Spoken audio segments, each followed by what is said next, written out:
Cinderella was a kind girl. She had a very hard life. She lived with her stepmother and two stepsisters. They were not nice to her. Cinderella had to do all the work. She cleaned the house. She washed the clothes. She cooked the meals. She was always busy. Her stepsisters were lazy. They did nothing all day. They only cared about clothes and parties. They laughed at Cinderella. They called her names. Cinderella was sad, but she never complained. She kept hoping for a better life. She believed in dreams. One day a big invitation arrived. There was going to be a grand ball at the palace. The prince wanted to find a bride. Cinderella's stepsisters were so excited. They dreamed of becoming princesses.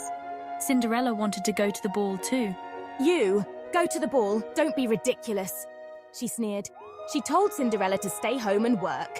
Cinderella was heartbroken. She watched her stepsisters leave for the ball. Tears rolled down her cheeks. She wished for a miracle. Suddenly everything shimmered. A kind old woman stood in the room. It was Cinderella's fairy godmother. "Don't cry, my dear," she said. "You shall go to the ball." With a flick of her wand, the fairy godmother transformed everything. A pumpkin became a golden carriage. Mice became handsome horses. Cinderella's rags turned into a beautiful gown. On her feet were sparkling glass slippers. "Go and have fun," the fairy godmother warned. "But be home by midnight. The magic will wear off then." Cinderella promised and rushed off to the ball. The ballroom was dazzling. Cinderella looked stunning. Everyone stared at her. "May I have this dance?"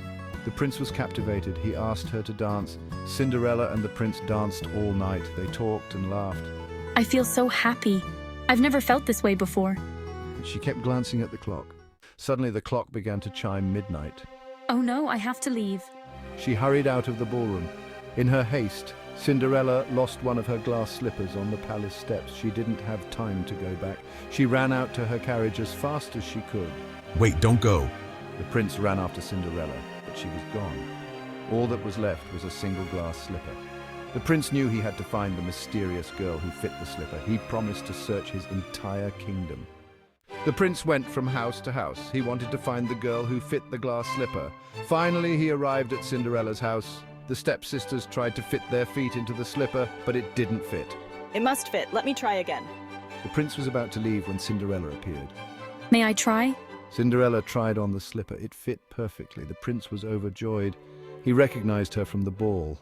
"It's you. I knew you were the one." The prince and Cinderella were married. The wedding was beautiful and grand. Cinderella forgave her stepmother and stepsisters. They were all happy for Cinderella. Cinderella and the prince lived happily ever after.